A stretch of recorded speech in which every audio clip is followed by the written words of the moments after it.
الحمد لله نحمده ونستعينه ونستغفره ونعوذ بالله من شرور أنفسنا ومن سيئات أعمالنا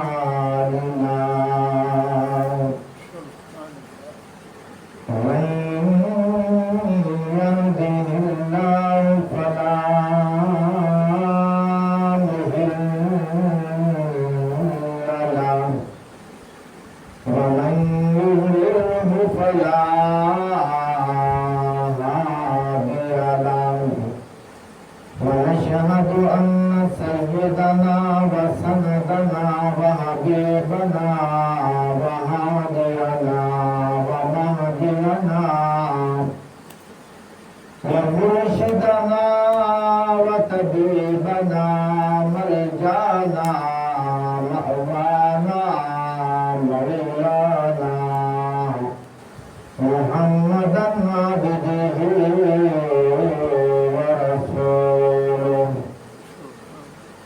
أعوذ بالله من الشيطان الرجيم. بسم الله الرحمن الرحيم. الحج أشهر معلومات فمن فرض فيهن الحج فلا رفث ولا فسوق ولا جدال في الحج. صدق الله العظيم. قال النبي صلى الله عليه وسلم: أنا خاتم النبيين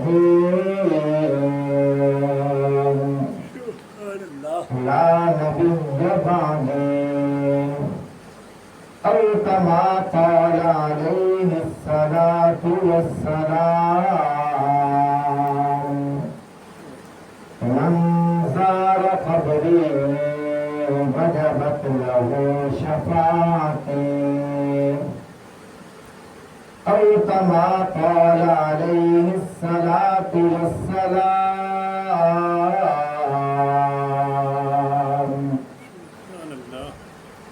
اللهم صل على محمد وعلى آل محمد كما صليت على إبراهيم وعلى آل إبراهيم إنك حميد مجيد. اللهم بارك على محمد وعلى آل محمد كما باركت على إبراهيم وعلى آل إبراهيم إنك حميد مجيد. محترم سامعین، آج 2 ذوالحج 1446 ہجری جمعۃ المبارک کے مقدس موقع پر اللہ رب العزت کی توفیق کے ساتھ تمہارے سامنے قرآن پاک کی چند آیات تلاوت کی ہیں. دعا فرمائیں اللہ رب العزت مجھے اخلاص کے ساتھ گفتگو کرنے کی توفیق عطا فرمائیں. آمین. محترم سامعین، حج کے ایام ہیں، بہت سارے موضوعات اس جمعہ پر شامل ہو جاتے ہیں. قربانی کا عنوان اور فضائل حج اور اسی طرح ایام تشریق. میں نے گزشتہ جمعہ قرآن پاک کی ایک آیت تلاوت کی تھی. اللہ پاک نے ارشاد فرمایا وَإِذِ ابْتَلَىٰ إِبْرَاهِيمَ بکلمات فأتمہم قال انی جاعلک للناس اماما۔ فرمایا اللہ پاک نے حضرت ابراہیم علیہ السلام سے امتحان لیا۔ ابراہیم علیہ السلام اس امتحان میں کامیاب ہوئے۔ اللہ پاک نے فرمایا سلام علی ابراہیم، سلام اے ابراہیم تیرے اوپر، جو تیرے ذمے ہم نے کام لگایا تھا آپ نے اس مقصد کو پورا کر دیا ہے۔ محترم سامعین، انسان کی فطرت ہے، انسان کو چار چیزیں بڑی محبوب ہوتی ہیں۔ سب سے پہلے انسان کو اپنی جان بڑی پیاری ہوتی ہے، انسان کو اپنا مال بھی بڑا پیارا ہوتا ہے، اسی طرح انسان کو اپنی بیوی پیاری ہوتی ہے، اپنے بچے پیارے ہوتے ہیں۔ یہ چار چیزیں انسان کو بہت محبوب ہوتی ہیں۔ ہمیشہ دنیا کا دستور ہے اگر کسی کی دوستی کا امتحان لینا ہو، آزمانا ہو، پرکھنا ہو، اس کی جو محبوب چیز ہے اس کا مطالبہ کیا جائے۔ اگر وہ محبوب چیز بہانے بنانے لگ جائے کہ بس جی یہ کام ہے وہ کام ہے، تو پھر سمجھ جاؤ یہ دوست تیرے ساتھ مخلص نہیں ہے۔ اگر وہ محبوب چیز اپنے دوست کے مطالبے پر قربان کر دے، پھر اس کے اوپر پکا یقین کر لے اس سے بڑا مخلص دوست اور کوئی نہیں ہوگا۔ پھر لوگوں کی باتوں میں آنے کی ضرورت نہیں ہے، کوئی جتنا مرضی باتیں کرے، وہ کہے یار میں نے اس کی محبوب چیزیں مانگی ہیں، اس نے وہ بھی میرے اوپر قربان کر دی ہیں، یہ میرا بہت قریبی دوست ہے، جیسے پنجابی میں کہتے میرا لنگوٹیا یار ہے۔ تو اپنا محبوب مال نہ اس نے جان کی پرواہ کی، نہ بیوی بچوں کی پرواہ کی، میرے لیے یہ قربان ہو گیا۔ جیسے کہتے ہیں نا، پہلے وقتوں کی بات ہے، ایک نوجوان ہر وقت گھر سے باہر رہتا تھا۔ ابو نے کہا بیٹا ہر وقت تو گھر سے باہر رہتا ہے، کیا وجہ ہے؟ اس نے کہا کہ میرے دوست ہیں، میں ان کے لیے وقت نکالتا ہوں۔ کہا بیٹا کبھی اپنے دوستوں کا تو نے امتحان بھی لیا ہے؟ کبھی تو نے پرکھا بھی ہے کہ تیرا دوست مخلص ہے یا صرف کھانے پینے پہ لگا ہوا ہے؟ اس نے کہا وہ بڑے دعوے کرتے ہیں، ہم یہ کر دیں گے وہ کر دیں گے، تو اشارہ کر ہماری جان بھی حاضر ہے۔ کہا میرا بیٹا یہ صرف زبان کے دعوے ہیں، کبھی آزمایا بھی ہے؟ کہا ابو آج تک آزمایا تو نہیں۔ کہا پھر اس طرح کر، اب اپنے دوست کے پاس جا، اپنے دوستوں سے کہے کہ مجھے 10,000 روپیہ چاہیے۔ ایک دوست کے پاس گیا، اس کو کہا کہ مجھے 10,000 روپیہ چاہیے۔ اس نے کہا جی 1 گھنٹہ پہلے آ جاتا میں تجھے دے دیتا، اب تو میں کہیں دے بیٹھا ہوں۔ کسی اور کے پاس گیا، اس نے کہا جی وہ مجھے ایک مجبوری ہے۔ اسی طرح سب نے بہانے بنائے، کسی نے کچھ بھی نہ دیا، واپس آ گیا۔ والد نے کہا بیٹا تو نے لاکھوں روپے اپنے دوستوں پہ خرچ کیے ہیں، اب بتا سنا دوست کیسے ہیں؟ کہا ابو آج آنکھیں کھلی ہیں، آج پتہ چلا ہے یہ سب کھانے پینے کے بہانے ہیں، کوئی مخلص دوست نہیں ہے۔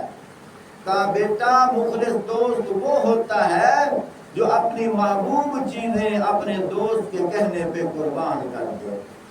کہا میں اپنا دوست تجھے دکھاتا ہوں. رات 2 بجے کا ٹائم تھا. اپنے دوست کے دروازے پہ دستک دی. فوراً اس کے دروازے پہ اس کا دوست آیا. ایک ہاتھ میں تلوار ہے اور ایک ہاتھ میں اشرفیاں ہیں. فوراً حاضر ہو گیا. اس کے دوست نے کہا کہ میرے بیٹے کو بتا یہ تو اشرفیاں لے کر کیوں آیا ہے, یہ تلوار لے کر کیوں آیا ہے. اس نے اس کے بیٹے کو بتایا یہ جو دروازے پہ دستک ہوئی ہے, دستک کا انداز ہی بتا رہا تھا کہ میرے دوست کے علاوہ اب کوئی اور دستک دینے والا نہیں ہوگا. اور میں نے سوچا کہ رات کا ایک حصہ گزر گیا ہے, ہو سکتا ہے میرے دوست کا کوئی دشمن ہو, اس کو اپنے بازو مضبوط کرنے کے لیے ساتھی کی ضرورت ہوگی. میں نے اس لیے تلوار ساتھ اٹھا لی ہے کہ واپس جانے کی نوبت نہ آئے, اور اشرفیے بھی ساتھ اٹھا لی ہیں. ہو سکتا ہے ایمرجنسی کے طور پر پیسوں کی ضرورت ہو, میں کہوں کہ ٹھہر جا میں ابھی آ رہا ہوں. میں نے اشرفیے بھی ساتھ اٹھا لی ہیں. والد نے اپنے بیٹے سے کہا بیٹا اس کو دوست کہتے ہیں. اپنی محبوب چیزیں اپنے دوست کے کہنے پہ قربان کر دے, بہانے تلاش نہ کرے. وہ دوست ہے. اگر وہ بہانے تلاش کرے اس کو دوبارہ آزمانا نہیں چاہیے, وہ دوست نہیں ہے. بس وہ کھانے کے چکروں پہ ہے. مخلص دوست وہی ہوتا ہے جو اپنی محبوب چیزیں اپنے دوست کے کہنے پہ قربان کرتے. تو میرے محترم ساتھیوں, میں بات عرض کر رہا تھا حضرت ابراہیم علیہ السلام اللہ پاک امتحان لے رہے ہیں. 4 چیزوں کا امتحان لیا, جیسا کہ گزشتہ جمعہ میں بتا رہا تھا کہ ابراہیم علیہ السلام نے اپنی جان کی پرواہ نہیں کی.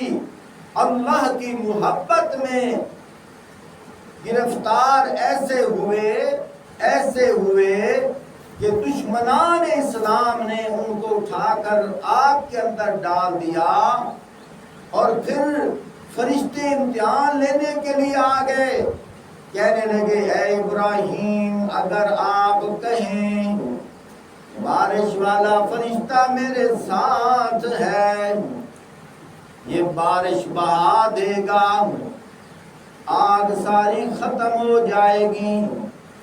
ابراہیم علیہ السلام نے فرمایا اتنا بتا دو جس کی محبت میں مجھے آگ میں ڈالا گیا ہے کیا وہ مجھے دیکھ رہا ہے کہ نہیں؟ کہا کہ وہ تو دیکھ رہا ہے.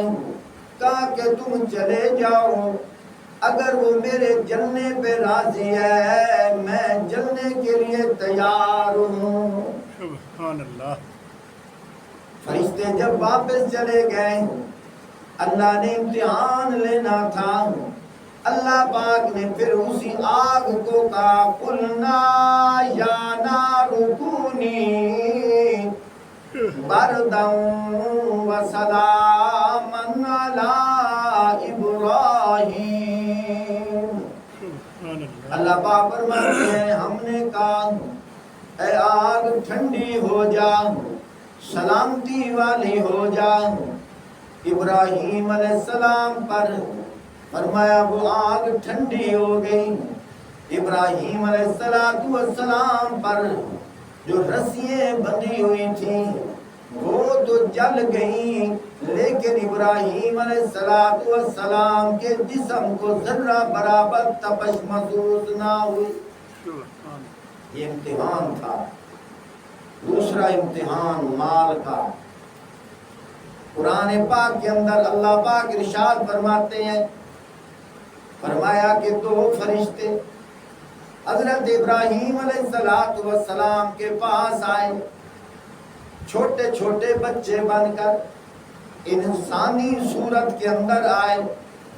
اللہ پاک قرآن پاک کے اندر ارشاد فرماتے ہیں 26واں پارہ آخری رکوع، فرمایا حل اتاک حدیث ضیف ابراہیم المکرمین اذ دخلوا علیہ فقالوا سلاما قال سلام قوم منکرون۔ فرمایا اے نبی صلی اللہ علیہ وسلم ابراہیم کے معزز مہمانوں کی خبر بھی انہیں سنائیے۔ کیا ابراہیم کے مہمانوں کی خبر تمہیں پہنچی ہے؟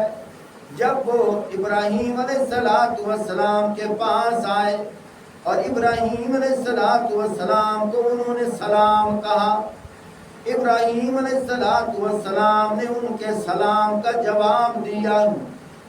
فرمایا پھر کیا ہوا؟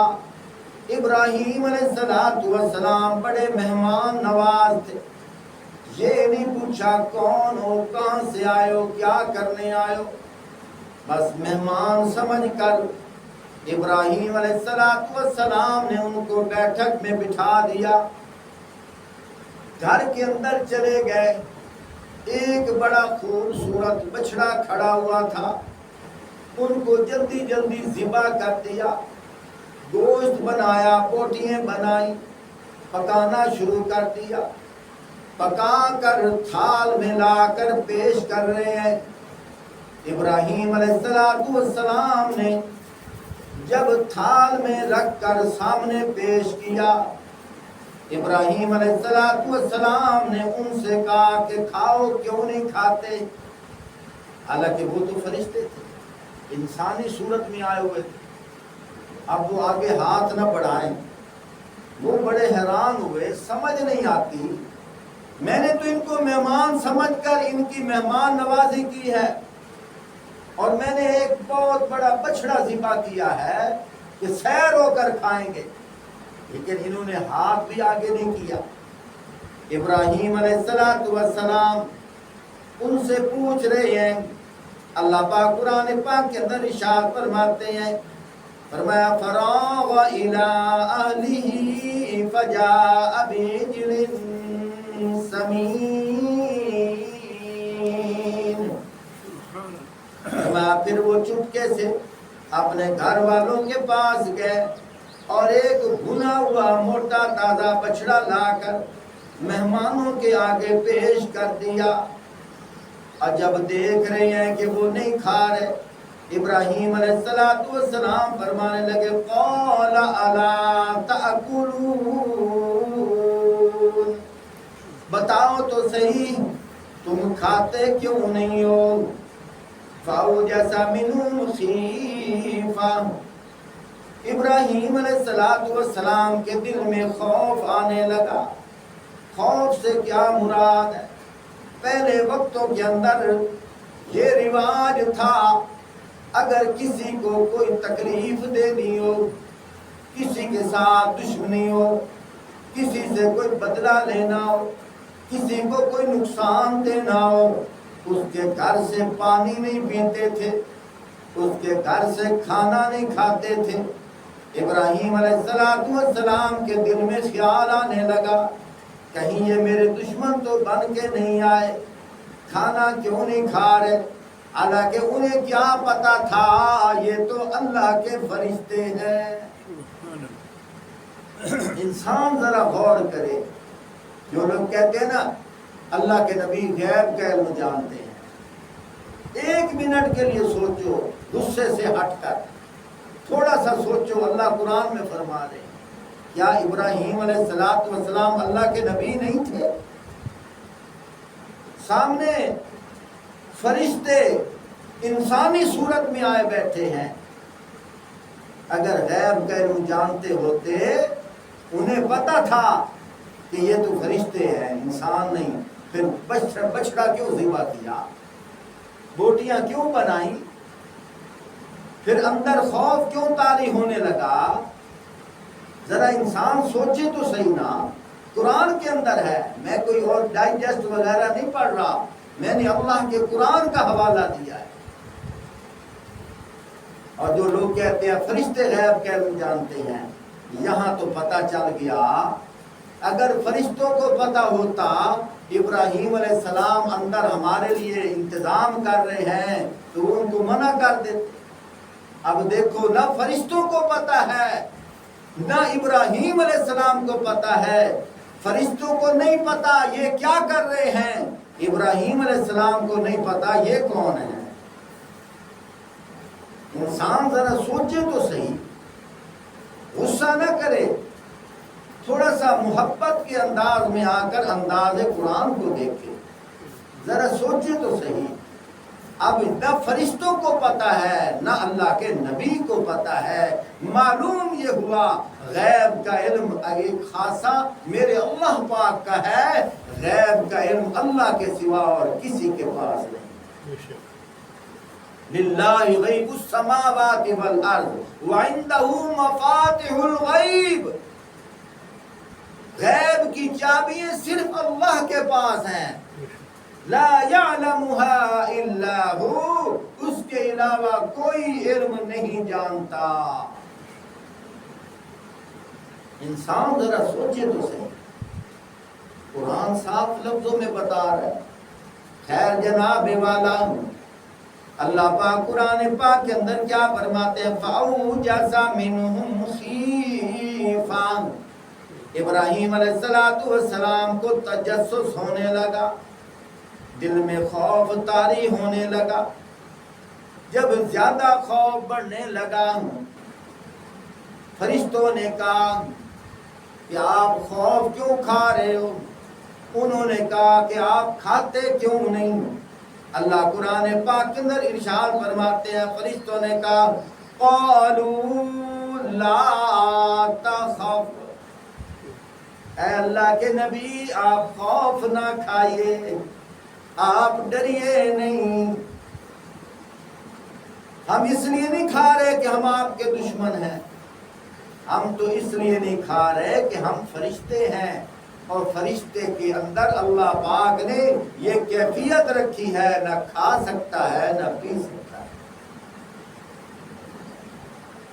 تو میرے محترم سامعین، اب اللہ پاک اپنے نبی سے امتحان لے رہے ہیں۔ کیوں؟ یہ جو مہمان ہوتا ہے یہ اللہ کی طرف سے آتا ہے، اللہ کی رحمت بن کے آتا ہے، اور مہمان نوازی کرنا ایسے ہے جیسے اللہ کو راضی کرنا۔ ابراہیم علیہ السلام اللہ کو راضی کر رہے ہیں۔ ایک اور روایت کے اندر آتا ہے، فرشتوں نے کہا اے اللہ، آپ نے ابراہیم علیہ السلام کو خلیل اللہ کا لقب دیا ہے۔ خلیل اللہ کا معنی اللہ کا دوست۔ یا اللہ کیا وجہ ہے؟ فرمایا اپنا محبوب مال ابراہیم میرے راستے پہ قربان کرتا ہے، اس لیے میں نے اس کو خلیل اللہ کا لقب دیا۔ یا اللہ اگر اجازت ہو تو ہم امتحان لے لیں؟ اللہ پاک نے فرمایا جاؤ امتحان لے لو۔ اب دو فرشتے آئے انسانی صورت کے اندر، ابراہیم علیہ السلام بکریاں چرا رہے تھے، یہ اجنبی بن کے آئے اور کھڑے ہیں۔ اتنے میں کیا ہوا؟ ایک فرشتہ اللہ پاک کی حمد و ثنا بیان کرنے لگا، سبحان ذی الملک والملکوت، سبحان ذی العزت والعظمت والہیبت والقدرت والکبریاء والجبروت، سبحان الملک الحی الذی لا ینام ولا یموت، سبوح قدوس ربنا ورب الملائکۃ والروح۔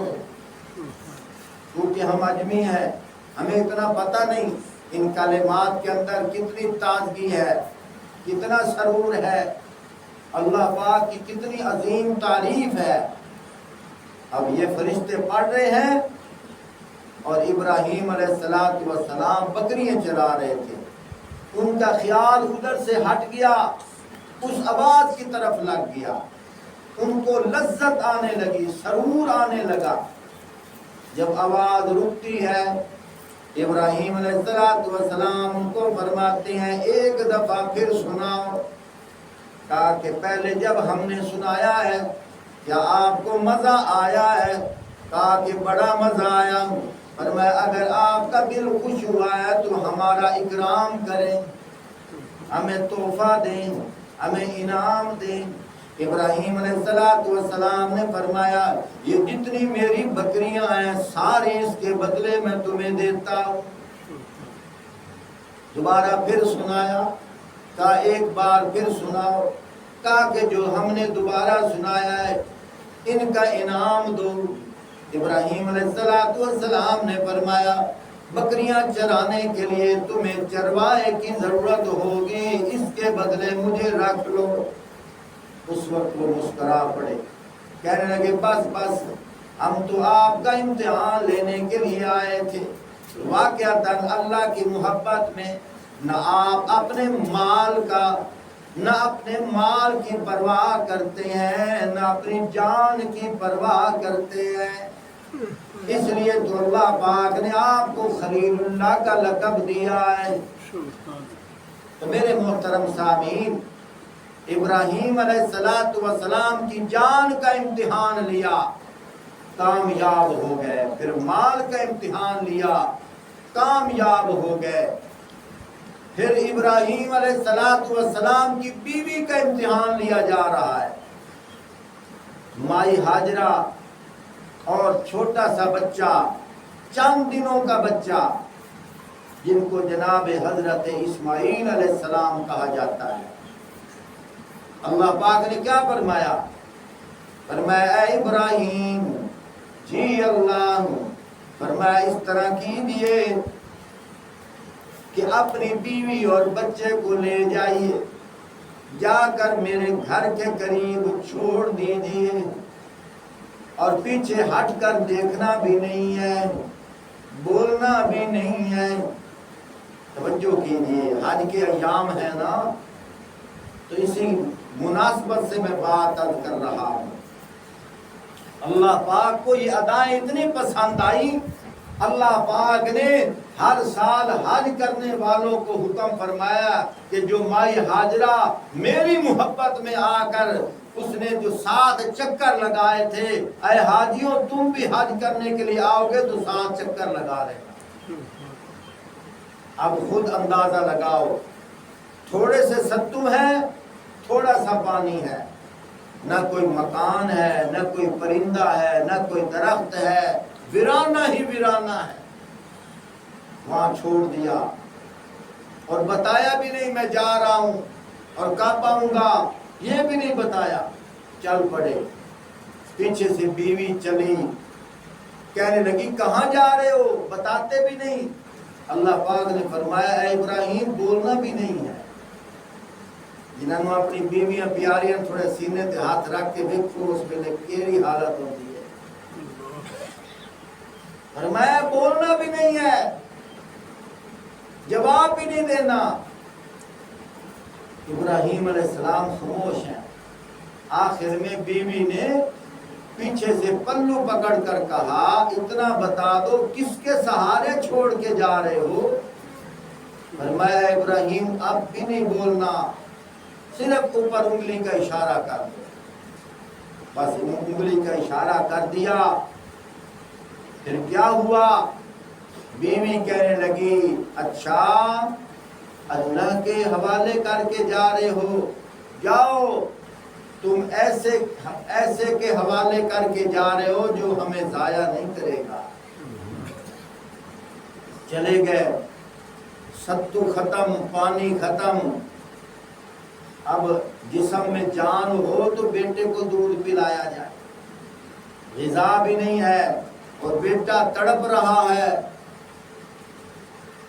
مائی ہاجرہ وہاں دو پہاڑیاں، ایک صفا اور ایک مروہ، دور بھاگ کر صفا پہاڑی پر جاتی ہیں۔ کس فکر میں؟ اس فکر میں کہ میں پہاڑی پہ جا کر دور دور دیکھوں، اگر کوئی پرندہ اڑتا ہوا نظر آئے، جہاں پرندہ ہوتا ہے وہاں پانی ضرور ہوتا ہے، تو پھر مجھے اندازہ ہو جائے گا کہ وہاں پانی ہے، وہاں سے پانی لاؤں گی۔ کوئی پرندہ اڑتا ہوا نظر نہیں آیا۔ پھر خیال آیا کہ میرا بچہ رو رہا ہے، کہیں اس کو نقصان نہ ہو جائے۔ پھر دوڑ کر واپس آتی ہیں، اپنے بچے کو تڑپتا ہوا دیکھ کر دوسری پہاڑی کی طرف دوڑ جاتی ہیں۔ اللہ کی شان، اسی طرح دوڑ لگائی، 7 چکر لگے، 7۔ اپنے بیٹے کے پانی کے لیے، دودھ کے لیے فکر میں 7 چکر لگائے۔ 7واں چکر جب لگایا، اللہ پاک نے حضرت جبرائیل علیہ السلام کو بھیجا، فرمایا جہاں اسماعیل ایڑی مار رہے ہیں اس زمین کو تھوڑا سا کھول دو۔ جب زمین کو کھولا، نیچے سے زمزم پانی جاری ہو گیا۔ حضرت مائی ہاجرہ وہاں واپس آئیں تو دیکھا پانی نکل رہا ہے۔ وہیں اچانک منہ سے یہ آواز نکلی، زم زم۔ اس پانی کا نام بھی رکھ لیا گیا زم زم۔ اللہ کی شان، جب پانی نکلا پھر اس کی برکت سے وہاں ایک مسافر جا رہے تھے، انہوں نے اجازت مانگی، اگر اجازت ہو تو ہم یہاں ٹھہر جائیں۔ انہوں نے کہا ہاں تم ٹھہر جاؤ۔ ان کو بھی ضرورت تھی کیونکہ اکیلے رہتے تھے۔ انہوں نے کہا ہاں ٹھہر جاؤ، وہ ٹھہر گئے۔ جو آئے تھے ان کو حضرت اسماعیل علیہ السلام اتنے پیارے لگے، اتنے پیارے لگے۔ ادھر سے حضرت اسماعیل علیہ السلام نوجوان ہو گئے۔ درمیان میں واقعات کافی سارے ہیں، انشاءاللہ سناتے رہیں گے۔ جب نوجوان ہوئے، اللہ کی قدرت، انہوں نے کہا مائی ہاجرہ سے آپ کا بیٹا ہمیں پیارا لگا ہے، اگر اجازت ہو تو آپ کے بیٹے کو ہم داماد بنا لیں۔ انہوں نے اجازت دے دی، انہوں نے رشتہ دے دیا۔ لیکن درمیان کے اندر ایک واقعہ بڑا عجیب ہے، وہ توجہ سے سنیں۔ اسماعیل علیہ السلام کی جب شادی ہو گئی، ادھر سے اللہ پاک نے حضرت ابراہیم علیہ السلام کو وحی کے ذریعے فرمایا، اے ابراہیم اب جائیے، آپ اپنے گھر کا جا کر ایک دفعہ چکر لگائیے، وزٹ کیجئے، گھر کا ماحول دیکھیے۔ اللہ کی شان، اتفاق ایسا ہوا جب گھر واپس آئے، بڑے عرصے بعد آئے تھے، تو اسماعیل علیہ السلام بھیڑ بکریاں چرانے کے لیے گئے ہوئے تھے۔ پیچھے سے وہ بہو جانتی نہیں تھی کہ یہ بوڑھا آدمی کون ہے۔ ابراہیم علیہ السلام نے اس عورت سے پوچھا تو کون ہے؟ اس عورت نے کہا کہ میں حضرت اسماعیل علیہ السلام کی بیوی ہوں۔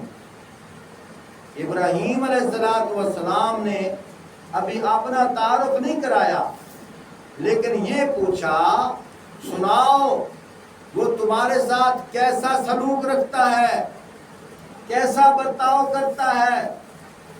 آگے سے وہ عورت شکایتیں کرنے لگ گئی، جیسے آج کل عورتوں کی عادت ہے، میاں جو کچھ لے کر آ جائے، اپنے جگر کا ٹکڑا بھی پیش کر دے، لیکن آخر میں عورت یہی کہتی ہے تیرے گھر آیا میں کے لگتا۔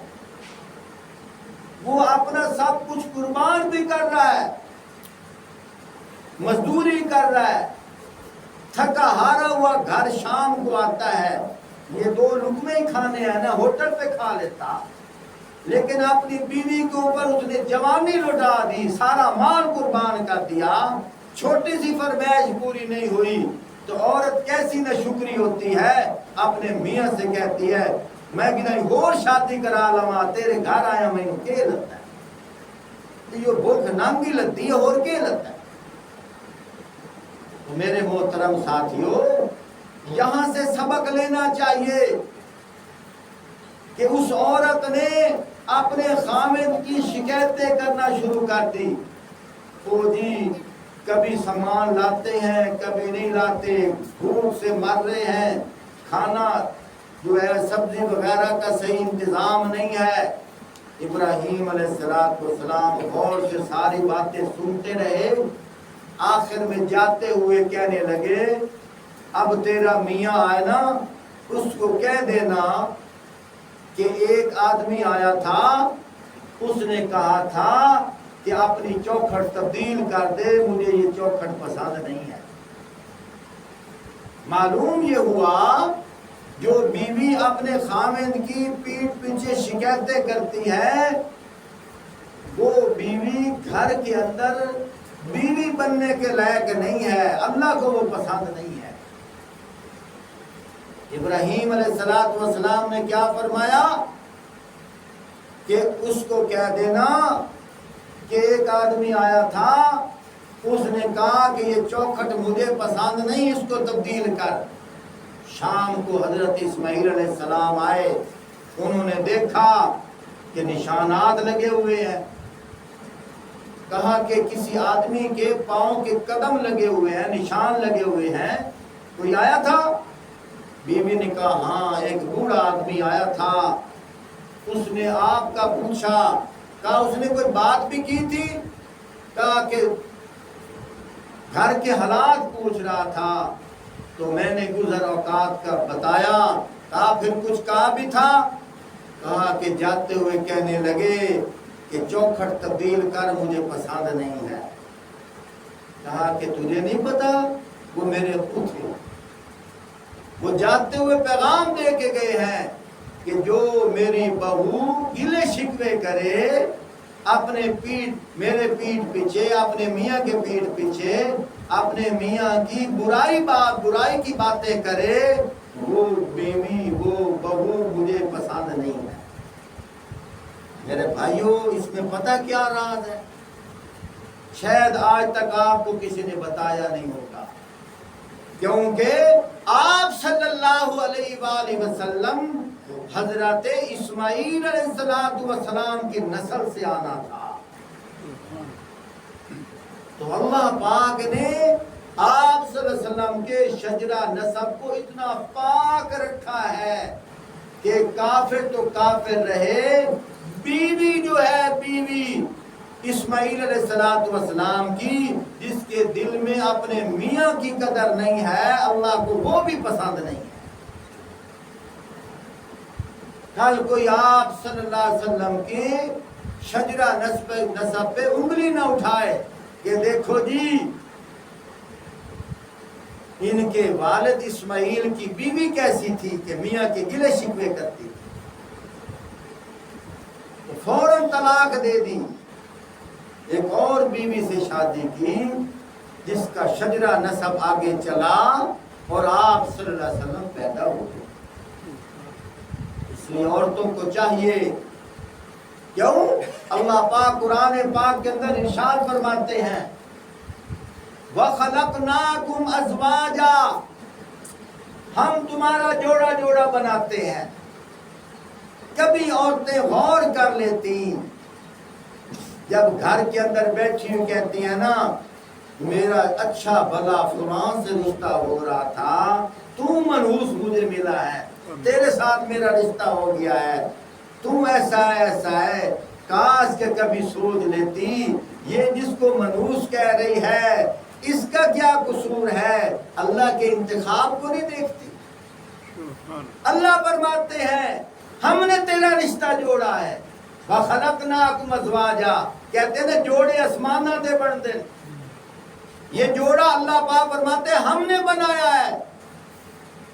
جب میں نے تجھے پیدا کیا ہے تو تو نے اس کی بیوی بننا تھا، میں نے ازل کی کتاب میں لکھ دیا تھا، تو نے اسی کی بیوی بننا تھا، اور تیرا یہ مجازی خدا ہے۔ عورت کو چاہیے، میں کہتا ہوں وقت کی بڑی ولیہ عورت وہ ہے جس کو کھانے پینے کے لیے کچھ بھی نہ ملے اور اس کا پیکا آئے اور اپنے ماں باپ بہن بھائیوں کو کچھ بھی نہ بتائے، بلکہ کہے ماشاءاللہ ہم تو شاہانہ زندگی گزار رہے ہیں۔ وہ عورت بڑی خوش نصیب ہے۔ اس عورت جس کے گھر کے اندر شام کو آٹا نہیں ہے کہ آٹا گوندھ کر کیا پکائیں گے، لیکن اپنے بیٹے گھر کو کہہ رہی ہے ہم شاہانہ زندگی گزار رہے ہیں۔ پیارے بھائیوں، خود اندازہ لگاؤ فرشتے دیکھ کر کتنا مسکراتے ہوں۔ اللہ ہمیں سمجھنے کی توفیق عطا فرمائے۔ تو بہرحال اللہ پاک کو یہ ادا اتنی پسند آئی، اللہ پاک نے حاجیوں کے لیے حکم جاری کر دیا کہ حاجیوں جب تم حج کرنے کے لیے آؤ تو مائی ہاجرہ نے جس طرح 7 چکر لگائے تھے تم بھی 7 چکر لگائے۔ انشاءاللہ یہ سلسلہ چلتا رہے گا، کیونکہ حضرت ابراہیم علیہ السلام کے 4 امتحان میں نے پیش کرنے ہیں۔ 2 امتحان پیش کر دیے ہیں، 2 کا نقشہ انشاءاللہ آئندہ بیان میں پیش کیا جائے گا۔ آخر میں چھوٹی سی بات سن لیں، یہ عید الاضحیٰ کا چاند نظر آ گیا ہے، آج 2 تاریخ ہے۔ جمعے والے دن 9 ذوالحج کا دن ہے، اس کو عرفہ کا دن بھی کہا جاتا ہے۔ ان دنوں میں ہم نے تکبیریں پڑھنی ہیں، یہ 5 دن ہیں، ان کو ایام تشریق بھی کہا جاتا ہے، ایام تکبیر بھی کہا جاتا ہے۔ 9 ذوالحج فجر کی نماز کے بعد جو مرد حضرات ہیں، چاہے اکیلے نماز پڑھیں چاہے جماعت کے ساتھ پڑھیں، ایک دفعہ اونچی آواز سے کہنا واجب ہے، نہیں کہے گا تو گناہگار ہوگا۔ اللہ اکبر اللہ اکبر لا الہ الا اللہ اللہ اکبر وللہ الحمد، ہر نماز کے بعد کہنا، ہر فرض نماز کے بعد کہنا۔ فجر کی نماز ہو، ظہر کی نماز ہو، عصر کی نماز ہو، یعنی اگر درمیان میں 5 دنوں میں جمعہ آ جائے، جمعے کی نماز کے بعد بھی یہ ایک دفعہ کہنا واجب ہے، چاہے تنہا نماز پڑھے چاہے جماعت کے ساتھ نماز پڑھے۔ اور عورتیں جو ہیں وہ آہستہ آواز میں کہیں اور مرد حضرات اونچی آواز میں کہیں۔ اب ہم نے چونکہ ہفتے والے دن عید کا دن ہے، اس سے پہلے 9 ذوالحج ہے، جمعے والے دن فجر کی نماز کے بعد ہم نے شروع کرنا ہے۔